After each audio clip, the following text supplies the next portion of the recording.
Chapter number 1 simple introduction था। Chapter number 2 जो है वो आपके पास डायोड एप्लीकेशन है। इसके अंदर जो न्यूमेरिकल्स वगैरह होंगे वो होंगे, बाकी half wave full wave rectification होगी, क्लिपर एंड क्लैपर के सर्किट्स होंगे और न्यूमेरिकल्स वगैरह होंगे, सब कवर करेंगे। इसके अंदर बेसिक नॉलेज होंगी आपके पास डीसी और एसी कन्वर्जन की through rectification, bridge rectifier, half wave rectifier, full wave rectifier. पहला नंबर चैप्टर थ्योरेटिकल था, तो वहाँ पे हमने अंडरस्टैंडिंग वाला जो कॉग्निटिव डोमेन था वो हमने कवर किया था, जो कि थ्योरेटिकल था। यानी CLO 1 से आपके पास थ्योरेटिकल सवाल आएंगे, जो डिस्क्रिप्टिव क्वेश्चन होते हैं वो आएंगे इसमें। CLO 2 जो है आपका वो अप्लाइंग था। अप्लाइंग का मतलब ये कि आप फॉर्मूलाज वगैरह यूज़ करते हुए सर्किट एनालिसिस के या फिर डायोड के शॉकलेस इक्वेशन वगैरह यूज़ करते हुए न्यूमेरिकल सॉल्व करेंगे और सोल्यूशन वगैरह उसका फाइंड आउट करेंगे। तो ये CLO नंबर 2 है आपका, जो कि C3 अप्लाइंग को जो है वो कॉग्निटिव डोमेन नंबर 3 को कवर कर रहा है, जो कि मैप हुआ हुआ है आपका programme learning objective PLO number 2 के साथ, जो कि है सोल्यूशन, डिज़ाइन एंड सोल्यूशन। ठीक है, तो न्यूमेरिकल सॉल्व करने की जो स्किल्स हैं वो यहाँ पे आपकी चेक की जाएंगी। तो क्या इसके अंदर वो है load line analysis. Load line analysis जो है आपके पास वो आपके वो जो कर्व है उसका कैरेक्टरिस्टिक कर्व डायोड का, उसको यूज़ करते हुए वैल्यूज़ को फाइंड आउट करते हैं। फॉर एग्जांपल इसके अंदर सर्किट एक सिंपल सा दिया हुआ है, इसमें बैटरी सोर्स दी हुई है E और सीरीज में सर्किट डायोड लगा हुआ है VD, और जो करंट इसमें से फ्लो कर रहा है वो ID है। क्योंकि अगर गौर से देखें तो ये डायोड फॉरवर्ड कंडीशन में लगा हुआ है और एक रजिस्टर भी है इसके साथ जिसको R बोल दिया गया है, उसके अक्रॉस जो वोल्टेज है वो VR है। डायोड के अक्रॉस जो वोल्टेज है वो VD कहलाएगी और डायोड के थ्रू जो करंट फ्लो हो रहा है वो ID कहलाएगा। और अगर ये सिलिकॉन डायोड है तो कर्व जो इसमें यहाँ प्लॉट किया हुआ है वो कुछ इस तरह का होगा, जो यहाँ बना हुआ है कि ये ऊपर की तरफ जा रहा है कर्व और 0.7 पे ये ऑन हो जाएगा, यानी करंट फ्लो होगा। वोल्टेज इसको E से रिप्रेजेंट कर रहे हैं, दूसरा जो है वो डायोड का वोल्टेज है जो VD है, और तीसरा जो है वो रजिस्टर का वोल्टेज है। तीनों का अल्जेब्रिक सम हमने क्लॉकवाइज कंडीशन में लिया है, क्लॉकवाइज डायरेक्शन में। तो हमारे पास जो इक्वेशन आ गई है वो ये आ गई है, E is equal to VD plus IDR। ठीक है, अब ये नीचे कह रहे हैं कि अगर हम ने देखा और से सर्किट को ये फॉरवर्ड बायस में, तो फॉरवर्ड बायस के अंदर क्या कंडीशन होती है कि सर्किट शॉर्ट सर्किट हो जाता है डायोड। तो अगर हम VD को ज़ीरो कर दें, यानी डायोड के क्रॉस वोल्टेज जीरो हो जाएगा अगर वो फॉरवर्ड बायस होकर शॉर्ट सर्किट हो रहा है, तो जो वोल्टेज ड्रॉप है उसके क्रॉस वो ज़ीरो होगा। अगर यहाँ वैल्यू ज़ीरो रिप्लेस कर देंगे इक्वेशन के अंदर, तो आपके पास जो करंट का फॉर्मूला है वो सिंपल आ जाएगा E/R, simple voltage divide by resistance, यानी ओम्स लॉ से निकल जाएगा। पैरेलल सर्किट है, रजिस्टर लगा हुआ है, तो E वोल्टेज डायरेक्टली आपके रजिस्टर के क्रॉस आ रही होगी।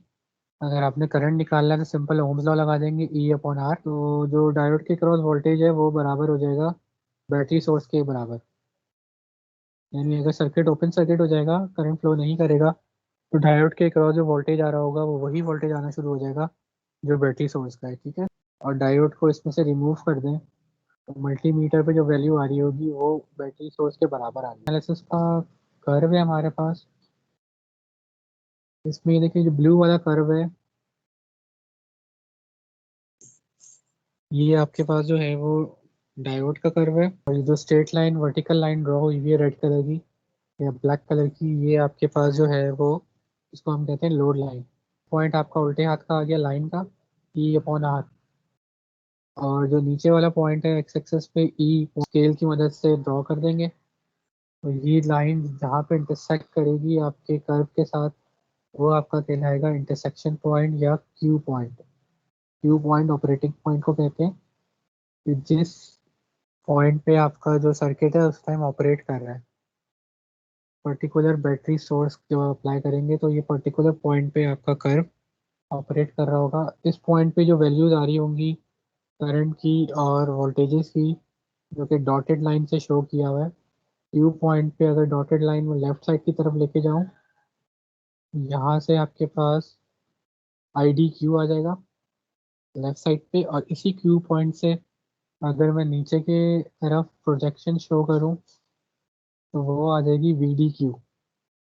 ये दो वैल्यूज आपकी आ जाएंगी, आई डी क्यू और वी डी क्यू। ये आपको फाइंड आउट करना होता है इसमें। ये आपकी कहलाती है लोड लाइन, क्योंकि ये आपका जो है इंटरसेक्शन से निकलता है वर्टिकल एक्सेस और एक्स एक्सेस से, हॉरिजॉन्टल एक्सेस।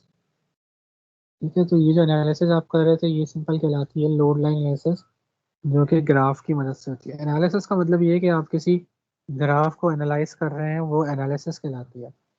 जैसे हम मैटलैब पे कोई चीज़ ड्रॉ करते हैं, ऑसिलोस्कोप पे कोई सिग्नल ड्रॉ कर रहे होते हैं, तो हम उसको कहते हैं कि आप इन्वेस्टिगेशन कर रहे हैं या एनालिसिस कर रहे हैं, सर्किट के एनालिसिस कर रहे हैं कि आपने इनपुट पे कोई वोल्टेज दिया तो आउटपुट पे क्या उसका वेव फॉर्म आ रही है, तो वो एक तरह की एनालिसिस है जो आप कर रहे हैं। क्योंकि कॉग्निटिव जो है आपका वो डोमेन इस पे कवर हो रहा होता है, इन्वेस्टिगेशन वाला। एनालिसिस की स्किल्स आपकी एनालिसिस की यहाँ पे जज हो रही होती है। वैल्यूज दे दी है कि जो बैटरी सोर्स है उसकी जो वोल्टेज है वो 10 वोल्ट है। बाकी डायोड, गौर से देखें यहाँ जो डायोड है उसके नीचे एस आई लिखा हुआ है। ये एस आई का मतलब है ये सिलिकॉन है।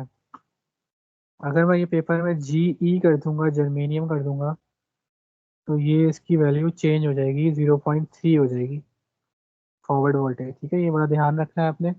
अगर कुछ भी नहीं लिखा हुआ है इसमें, ना एस आई लिखा हुआ है ना जी ई लिखा हुआ है, तो इसका मतलब ये आइडियल डायोड है। होंगी, एक आइडियल होगा, एक जर्मेनियम और एक सिलिकॉन। पे आपके पास जो है वो 10 वोल्ट की बैटरी सोर्स दी हुई है। बाकी यहाँ पे सिलिकॉन डायोड लगा हुआ है सीरीज में 0.5 किलो ओम के रेजिस्टर के साथ। बाकी इसका कर्व दिया हुआ है सिलिकॉन का। ये सिलिकॉन का कर्व है क्योंकि ये 0.7 के करीब जाके ऊपर की तरफ राइज कर रहा है। अगर ये जर्मेनियम का होता है तो 0.3 से होता हुआ ऊपर जाता है। क्यू पॉइंट से प्रोजेक्शन जब नीचे की तरफ ड्रॉप की थी, स्ट्रेट लाइन एक ड्रॉ करके जब हमने इन दोनों को इंटरसेक्ट किया था, तो क्यू पॉइंट आ गया था। इस क्यू पॉइंट को जब ड्रॉप किया नीचे की तरफ तो वी डी क्यू आ गया और आई डी क्यू आ गया। तो कर्व तो गिवन है आपके पास क्वेश्चन में, लेकिन ये जो स्ट्रेट लाइन वर्टिकल लाइन है ये आपको ड्रॉ करनी है सबसे पहले। तो ये जो ब्लैक कलर की स्ट्रेट लाइन है, इसके लिए दो पॉइंट्स की ज़रूरत है हमें। एक है ई, जो नीचे की तरफ है, और दूसरा है ई अपॉन आर, जो कि वर्टिकली ऊपर की तरफ है वाई एक्सिस पर। तो आपके पास क्वेश्चन में ई जो है वो 10 गिवन है, 10 वोल्ट की बैटरी सोर्स लगी हुई है। ई अपॉन आर हम कैलकुलेट कर लेते हैं, बैटरी में 10 वोल्ट। ठीक है, अब ई अपॉन आर क्या हो जाएगा, 10 डिवाइड बाई 0.5 किलो ओम्स, क्योंकि आर की वैल्यू है 0.5 किलो। तो देखिए यहाँ पे हमने आई डी निकाल दिया। ये आई डी वो पॉइंट है जो कि वाई एक्सिस का पॉइंट है स्ट्रेट लाइन का। सबसे पहले हमें स्ट्रेट लाइन ड्रॉ करनी है। स्ट्रेट लाइन ड्रॉ करने के लिए दो पॉइंट्स चाहिए। एक कहलाएगा I D E upon R से निकलेगा जो, और एक कहलाएगा वी डी जो कि सिंपल बैटरी सोर्स के बराबर है 10 वोल्ट्स। तो वर्टिकल एक्सेस का पॉइंट निकालने के लिए 10 डिवाइडेड बाय,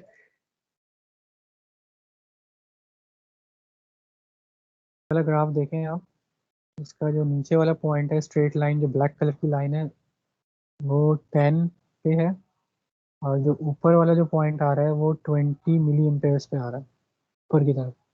तो जब पहले ये दो पॉइंट्स आपके पास आ जाएंगे, ये ब्लू वाला कर्व ऑलरेडी क्वेश्चन में गिवन था, तो आपने स्केल से इन दोनों पॉइंट्स को ड्रॉ करना है, स्ट्रेट लाइन ड्रॉ हो जाएगी। अब ये वाली जो लाइन है ये इंटरसेक्ट करेगी कर्व के पॉइंट पे, कर्व पे किसी पॉइंट पे, जिस पॉइंट पे ये कर रही है वो कहलाएगा क्यू पॉइंट। ठीक है, दोबारा बता देता हूँ, कर्व आपका ऑलरेडी गिवन है क्वेश्चन में, वह वो ऑलरेडी क्वेश्चन में गिवन है। आपने क्या करना है, स्ट्रेट लाइन ड्रॉ करनी है। स्ट्रेट लाइन ड्रॉ करने के लिए आपने जो पॉइंट है, एक नीचे वाला पॉइंट पहले मिलेगा आपको जो कि ई है। ई की वैल्यू क्वेश्चन में 10 गिवन थी। ऊपर वाला जो पॉइंट है वो E/R से निकला है, जिसकी वैल्यू 20 मिली एम्पेयर्स आ रही थी।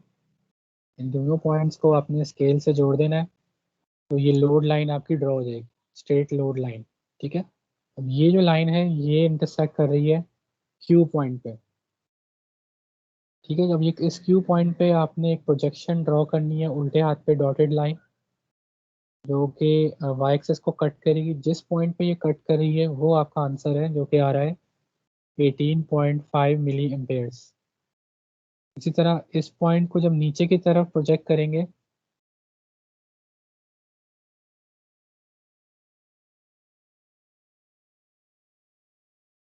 तो जब इसको नीचे की तरफ प्रोजेक्ट करेंगे तो ये नीचे आपके पास 0.78 पे आ रहा है, जो कि कहलाएगा VDQ। क्यू पॉइंट पे VD की वैल्यू वोल्टेज की, और क्यू पॉइंट पे करंट की वैल्यू IDQ। ठीक है, तो ये हमें फाइंड आउट करना था क्वेश्चन में, सिंपल। तो ये आपका आंसर है।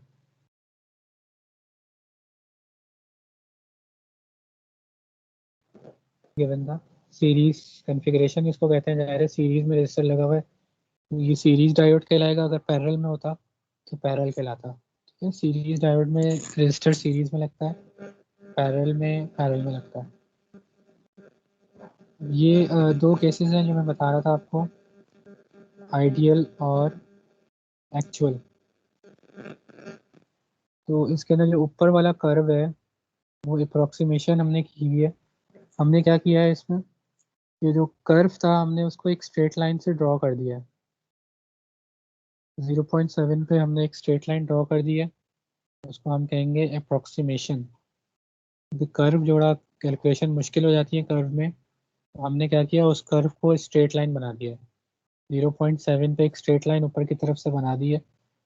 इस तरह नीचे जो कर्व हल्का सा आ रहा था, करंट आ रहा था, उसको हमने इग्नोर कर दिया रिवर्स बायस का। तो ये सिलिकॉन की बात कर लेते हैं पहले।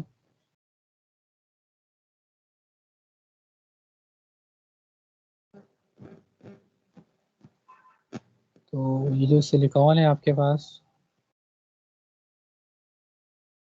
यहाँ पे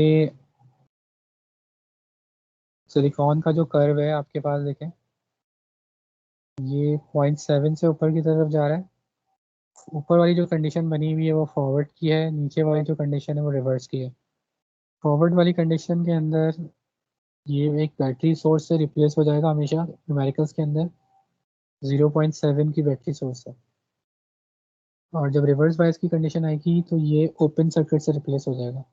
ये न्यूमेरिकल्स वगैरह भी हम करेंगे तो देखेंगे कि ये इस तरह होगा। बस आपने याद ये रखना है, अगर सिलिकॉन होगा तो फॉरवर्ड बायस में 0.7 की बैटरी सोर्स बन जाएगी, और रिवर्स बायस में जो है वो ओपन सर्किट हो जाएगा। सिमिलरली अगर आइडियल की बात करेंगे, आइडियल के केस में आपके पास जो करंट है वो जब फ्लो करेगा फॉरवर्ड कंडीशन में, तो उसका कर्व आपके पास सिंपल ये स्ट्रेट लाइन वाला है। इसको कोई वोल्टेज की ज़रूरत नहीं है ऑन होने के लिए। ऊपर वाले को ऑन होने के लिए 0.7 की ज़रूरत थी, जो सिलिकॉन था। आइडियल के केस में 0.7 की ज़रूरत नहीं है, डायरेक्टली वो सर्किट के अंदर शॉर्ट सर्किट से रिप्लेस हो जाएगा। और रिवर्स बायस में जो है वो आइडियल वाला जो डायोड होगा वो ओपन सर्किट से रिप्लेस हो जाएगा। ये दोनों का डिफरेंस है। आपके पास जो सिलिकॉन है वो 0.7 की बैटरी सोर्स से रिप्लेस हो जाता है फॉरवर्ड बायस में, और जो आइडियल डायोड है वो शॉर्ट सर्किट से रिप्लेस हो जाता है। ये डिफरेंस है। बाकी रिवर्स बायस जो है वो दोनों में सेम है, दोनों में जो है वो ओपन सर्किट से रिप्लेस हो जाता है। इसको शो किया गया है, अगर सर्किट में कोई डायोड आपका गिवन था लेफ्ट साइड पे, तो राइट साइड पे अगर फॉरवर्ड था वो, तो उसको 0.7 की जगह यहाँ बैटरी सोर्स से रिप्लेस कर दिया। जो राइट साइड पे 0.7 की बैटरी सोर्स है, सिलिकॉन डायोड की है फॉरवर्ड कंडीशन में।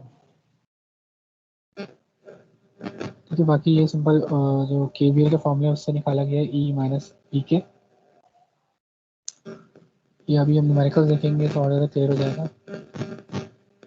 ये वाली जो कंडीशन है ये रिवर्स बायस की है। अगर डायोड आपका रिवर्स बायस पे लगा हुआ होगा तो आपके पास जो है वो जो तीसरी वाली फिगर है, थर्ड फिगर, इसमें देखें जैसे ये सिलिकॉन रिवर्स बायस में लगा हुआ है, ये कैसे पता चलेगा रिवर्स में लगा हुआ है? तो सिलिकॉन का जो नेगेटिव टर्मिनल है, उल्टे हाथ वाली फिगर में देखें, वो बैटरी के पॉजिटिव साइड से लगा हुआ है। इस वाले सर्किट की बात हो रही है। इस सर्किट के अंदर आपके पास जो सिलिकॉन का नेगेटिव है वो लेफ्ट साइड पे है और वो बैटरी के पॉजिटिव से लगा हुआ है। ठीक है, तो जब डायोड का नेगेटिव टर्मिनल बैटरी के पॉजिटिव टर्मिनल से लग जाएगा तो ये रिवर्स बायस हो जाएगा, और रिवर्स बायस को हम रिप्लेस कर देंगे ओपन सर्किट से, और करंट इसमें से ज़ीरो फ्लो करेगा, फ्लो नहीं करेगा क्योंकि ओपन हो गया वो। ठीक है, ये चीज़ याद रखनी है। अगर फॉरवर्ड होगा तो वो यहाँ पे बैटरी सोर्स से रिप्लेस होगा 0.7 की। अगर फॉरवर्ड होगा, सिलिकॉन डायोड कनेक्ट हुआ होगा बैटरी के साथ, ऐसे कनेक्ट होगा फॉरवर्ड में इस तरह। ये जो कंडीशन है ये फॉरवर्ड बायस की है। यहाँ पे जो सिलिकॉन है इसका जो पॉजिटिव टर्मिनल है वो बैटरी के पॉजिटिव से लगा हुआ है। जब सिलिकॉन का पॉजिटिव टर्मिनल बैटरी के पॉजिटिव से लगेगा वो रिप्लेस हो जाएगा 0.7 की बैटरी सोर्स से, ये राइट वाली जो बैटरी सोर्स है इससे। अगर आपका डायोड नेगेटिव लगा हुआ है, रिवर्स बायस में लगा हुआ है, अगर इसका नेगेटिव टर्मिनल बैटरी के पॉजिटिव साइड से लगा हुआ है, अपोजिट डायरेक्शन में लगा हुआ है, ये रिप्लेस हो जाएगा ओपन सर्किट से। बस ये दो डिफरेंसेस हैं जो कि आपको याद रखते हैं न्यूमेरिकल सॉल्व करते हैं। ठीक है, इसका एक न्यूमेरिकल कर लेते हैं फिर क्लास को एंड करते हैं। इस कंडीशन के अंदर ये डायोड पॉजिटिव है या नेगेटिव है ये आपको देख के बताना है, क्योंकि पॉजिटिव साइड जो है वो सिलिकॉन के पॉजिटिव साइड पे लगी हुई है, तो ये अब रिप्लेस हो जाएगा एक बैटरी सोर्स से जो कि 0.7 की होगी। और से देखें अभी इक्विवेलेंट सर्किट ये होगा कि आपके पास जो है ये फॉरवर्ड साइड से ये रिप्लेस हो जाएगा। ठीक है, इसका इक्विवेलेंट सर्किट आप समझ लें ये वाला होगा, ये जो है ना ये राइट वाला, ये वाला, ये जो राइट वाला सर्किट है ये आपका इसका इक्विवेलेंट सर्किट है। तो 0.7 की बैटरी सोर्स से ये सर्किट रिप्लेस हो जाएगा, ये जो डायोड है, क्योंकि ये फॉरवर्ड है। अब जब आप इसको सॉल्व करेंगे तो 8 माइनस 0.7 आपका जो वोल्टेज होगा वो रजिस्टर के क्रॉस का वोल्टेज आ जाएगा। ठीक है, 0.7 में से माइनस करेंगे, बैटरी सोर्स आपकी जो 0.7 की आ गई है, केवीएल लगाएंगे तो वी आर अगर आपको निकालना होगा तो केवीएल लगाते हुए फाइंड आउट करेंगे तो उसकी जो वैल्यू आ जाएगी वो 7.3 आ जाएगी, क्योंकि डायोड का जो वोल्टेज है 0.7 पे फिक्स हो जाएगा, बैटरी सोर्स बन जाएगी उसकी, तो यहाँ से 7.3 वोल्टेज आ जाएगा आपका। करंट निकालना है तो सिंपल ओम्स लगा देंगे, I D is equal to V upon R, तो यहाँ से 3.32 जो है आपका वो करंट फाइंड आउट हो जाएगा। बहुत सिंपल सा न्यूमेरिकल है फॉरवर्ड बायस का। इसी तरह जो नीचे वाला न्यूमेरिकल है इसमें इन्होंने दिया हुआ है कि आपने डायोड की जो डायरेक्शन है वो रिवर्स कर देनी है। अगर आप सिंपल रिवर्स कर देंगे तो ये सर्किट ओपन हो जाएगा, ओपन सर्किट से रिप्लेस हो जाएगा तो करंट आपका ज़ीरो हो जाएगा। और जो डायोड के अगर क्रॉस आप मल्टीमीटर लगाएंगे तो मल्टीमीटर जो वैल्यू दे रहा होगा वो दे रहा होगा जो बैटरी सोर्स की है वही दे रहा होगा 8 वोल्ट्स, क्योंकि ये रिवर्स बायस है। रिवर्स बायस के अंदर आपके पास जो डायोड है वो ओपन सर्किट से यहाँ पे रिप्लेस हो गया है, करंट जो है वो ज़ीरो हो गया है, और जो वोल्टेज है उसके क्रॉस हैं डायोड के वो उसकी वैल्यू बैटरी सोर्स के बराबर आ जाती है। ठीक है, ये दो डिफरेंसेस हैं। अगर फॉरवर्ड हो जाएगा तो डायोड के क्रॉस जो वोल्टेज होगा वो 0.7 हो जाता है, अगर वो रिवर्स बायस है तो डायोड के क्रॉस जो वोल्टेज आ रहा होता है वो बैटरी सोर्स का आ रहा होता है।